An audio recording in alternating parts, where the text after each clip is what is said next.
Clip number 809۔ اس clip میں قرآن پاک کی سورہ طٰہٰ کی آیت نمبر 36 سے 38 تک کی تلاوت، ترجمہ اور تفسیر قرآن صراط الجنان آپ سماعت فرمائیں گے۔ بسم اللہ الرحمن الرحیم۔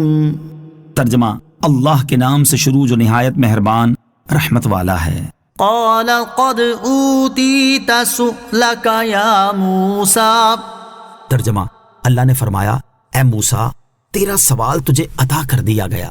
قال قد اوتیت، اللہ نے فرمایا تجھے عطا کر دیا گیا۔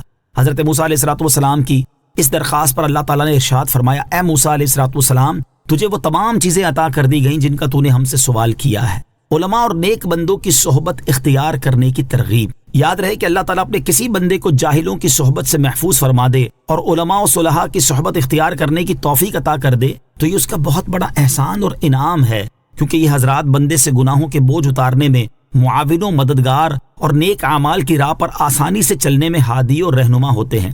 لہٰذا ہر مسلمان کو چاہیے کہ وہ علماء اور نیک لوگوں کی صحبت اختیار کرے، اور جو نیک لوگ اور پرہیزگار ہیں وہ بھی علماء اور نیک لوگوں کو ہی اپنا ہم نشین بنائیں، کیونکہ تلوار جتنی بھی عمدہ اور اعلیٰ ترین ہو اسے تیز کرنے کی ضرورت بہرحال پڑتی ہے۔ نیز ان آیات میں ارباب اختیار اور سلطنت و حکومت پر قائم افراد کے لیے بھی بڑی نصیحت ہے، کیونکہ وہ اپنی وزارت اور مشاورت کے لیے ان افراد کا انتخاب کریں جو نیک اور پارسا ہیں۔ سنن نسائی کی روایت میں ہے کہ تاجدار رسالت صلی اللہ تعالیٰ علیہ وسلم نے ارشاد فرمایا، تم میں سے جو شخص حاکم ہو پھر اللہ تعالیٰ اس کی بھلائی چاہے تو اللہ تعالیٰ اس کے لیے نیک وزیر بنا دے گا۔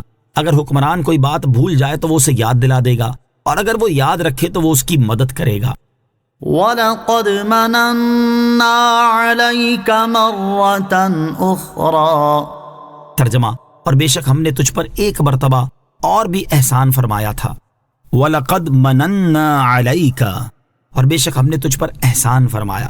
اس آیت میں گویا کہ اللہ تعالیٰ نے ارشاد فرمایا، اے موسیٰ علیہ السلام ہم نے آپ کے سوال کرنے سے پہلے بھی آپ کی مصلحت کی نگہبانی فرمائی ہے، تو یہ کس طرح ہو سکتا ہے کہ آپ کے سوال کرنے کے بعد ہم آپ کی مراد آپ کو عطا نہ کریں؟ اور جب ہم نے آپ کو پچھلے زمانے میں آپ کی ضرورت کی ہر چیز آپ کو عطا فرمائی اور پہلی حالت سے بلند درجہ عطا کیا، تو یہ اس بات کی دلیل ہے کہ ہم نے آپ کو اس بلند اہم اور عظیم مرتبے پر فائز کیا ہے کہ جس پر فائز شخص کو اس کی طلب کی گئی چیز سے منع نہیں کیا جاتا۔ اذ اوحینا الی امک ما یوحی۔ ترجمہ: جب ہم نے تمہاری ماں کے دل میں وہ بات ڈال دی جو اس کے دل میں ڈالی جانی تھی۔ اذ اوحینا الی امک، جب ہم نے تمہاری ماں کے دل میں وہ بات ڈال دی۔ اس سے پہلی آیت میں اللہ تعالیٰ نے جس احسان کا تذکرہ فرمایا، یہاں سے اس کی تفصیل بیان کی جا رہی ہے۔ چنانچہ ارشاد فرمایا کہ جب آپ کی ولادت کے وقت آپ کی ماں کو یہ اندیشہ ہوا کہ فرعون آپ کو قتل کر ڈالے گا، تو ہم نے اس کے دل میں ڈال کر یا خواب کے ذریعے الہام کیا کہ اس بچے کو صندوق میں رکھ کر دریائے نیل میں ڈال دے، پھر دریا اسے کنارے پہ ڈال دے گا تاکہ اسے وہ فرعون اٹھا لے جو میرا بھی دشمن ہے اور اس کا بھی دشمن ہے۔